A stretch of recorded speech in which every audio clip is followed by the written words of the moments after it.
Well, ladies and gents, we'll go from one absolutely hilarious round of news to another hilarious round of news. If you don't know, but Jeff, formerly known Bezos, has changed his name. Did you know this, Andre? I Changed his name. well, if it's recently, then no, I did not know that. If you mean way back in time, yeah, I know that Bezos is not his birth name. No. He changed it yesterday. In fact, that I did not know. Did you not? Well, no. His new name is Jeff Bozo. Oh, because it has been revealed that he paid $250 million for fuck all when Embracer Group paid $400 million for the rights to everything.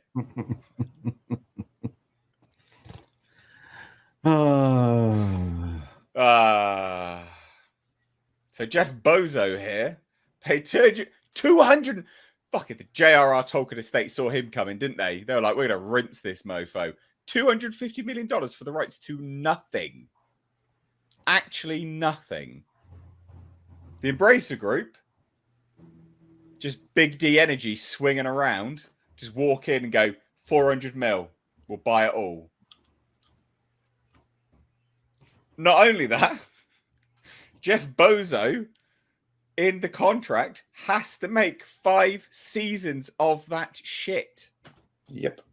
Contractually obligated to make 5 seasons. Now, this is big news. The Embracer Group is a big entity at this point in time.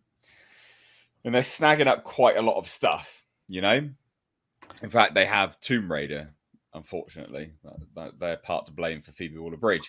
But this is a huge deal. Did you know about this, Andre? Obviously, forgive the I'm aware we are working on something with the Embracer Group. So I have not yet had time to do the deep dive, but I am aware of the Embracer Group and Amazon and the Lord of the Rings in here. This I do know.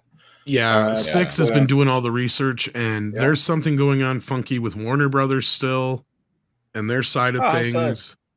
Because they're the Soul Zance company breathing down their neck for the war. Well, that's the thing, is that's what Middle Earth Enterprises basically is now, is over at Embracer. So Embracer has the rights that Warner Brothers has the rights to, which Amazon wants to get their hands on. And that's early stuff I was hearing was that Amazon was writing checks to New Line basically to be able to get rights to certain things. For like at the end of the first season, I believe they had hinted that was Gandalf or whatever the old man was. So that was something I think they had to get the rights for.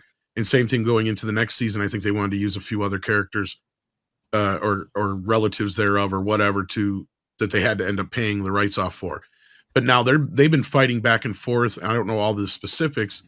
Unless Six is out there in the chat, she could probably hop in here and tell me in the background what's going on. But like you've got that the War of the Rohirrim coming up. Yeah. And you also have Warner, who just got involved again with Peter Jackson.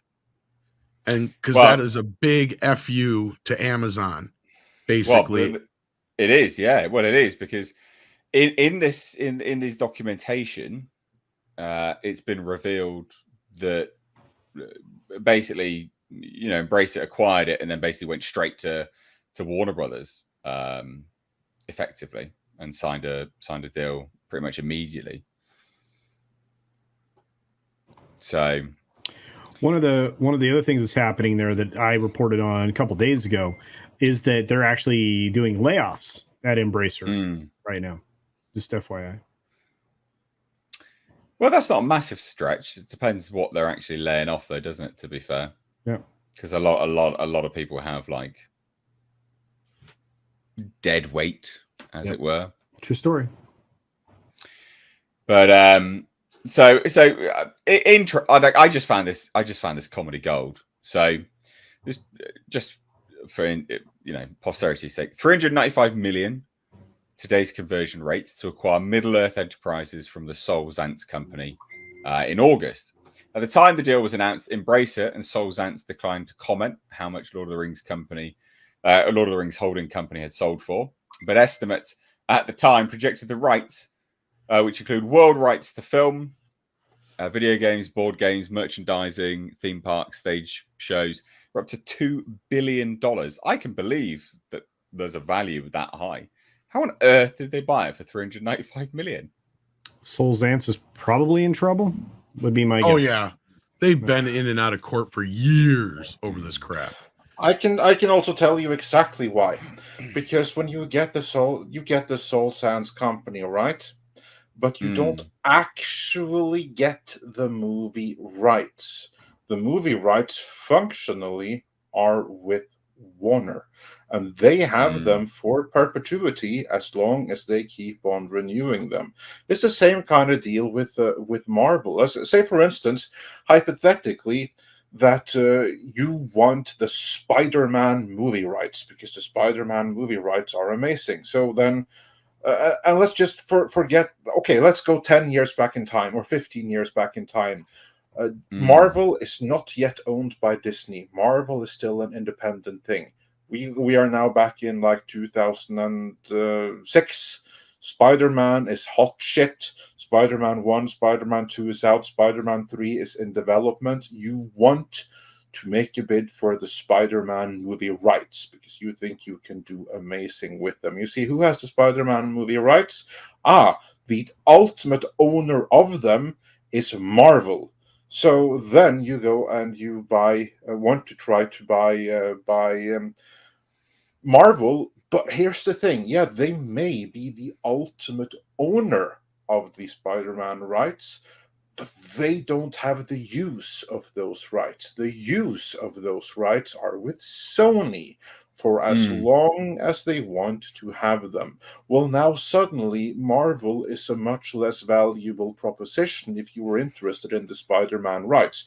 I mean, you can buy Marvel and the rights would technically be yours, but you can't use them for as long as Sony has them. Yeah, Sony has to send you the licensing check and everything, but you can't do anything as long as Sony does their side of the bargain. This is the exact same thing with the Soul Sands company. You can buy all the Lord of the Rings rights so that technically they are yours, but you can't change the license agreement that's already out. And the Lord of the Rings movie rights have already been licensed to Warner.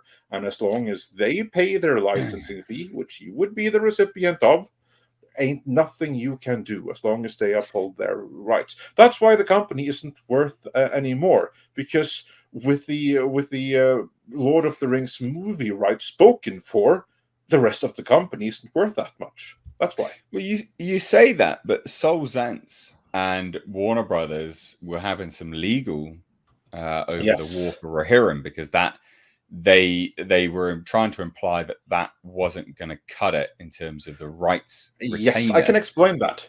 That. Well, so what I want to say is it looks like that might have actually been the case, though, as in the Soul Zance company was actually partially right, because otherwise, why would Embracer need to strike a multi-year deal? It's another multi-year deal with New Line and Warner Brothers, unless it's a mutually beneficial one now. That someone's got some leverage at Embracer. They have to after they've acquired the rights. Yeah, well, probably. I would imagine that that the issue is going to be over whether animation or live action, and probably that means that the contracts are not too fixed on that point, that they can be interpreted in different ways. Because this is the thing with the Soul Sands company, it all comes from them. Because they had, as Tom said, there were lawsuits through the gazoo with everyone. And part of that was because they don't know their own deals. And again, another part of that was because they were such shitty lawyers that they wrote such vague deals that can be interpreted in many ways. And my best guess of this situation is that Warner said, we interpret this deal to mean that we will extend our rights with an animated feature.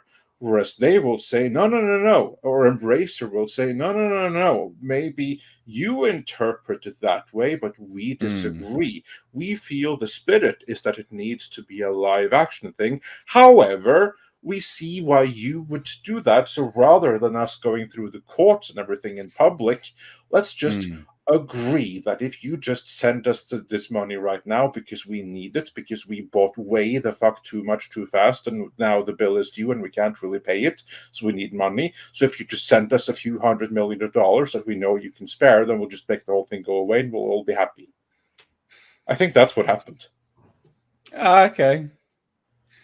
Interested. Well, everyone will be happy. The only other franchise that I can think of has this convoluted of a mess in its license is King Kong. Because the book is owned by somebody else, but the original movie story is owned by Warner Bros. It's a huge, and Universal owns the book rights. So it's a big mess. But then it's public domain because after technically it is now, yeah. So then it's just and the point. I think the point of this whole funny story is Amazon really got screwed. Like massively screwed. $250 million to buy the rights to adapt nothing. Well, I mean, they got That's the appendices. Terrible business. They got the appendices and some letters. I mean, we've seen what appendices and letters yielded. Yeah. Amazing toilet paper. Yeah. I mean, it's so fun. Like, what a terrible business decision. Oh yeah. Can you imagine? They must be pissed right now. They managed to make a deal with the Embracer Group to make a Lord of the Rings video game, though. So they're still trying. Bless their heart, they're trying. Great success. Jeff Bozo. I thought we'd all have a good laugh. I love it. I think it was genius. Well done. Oh dear.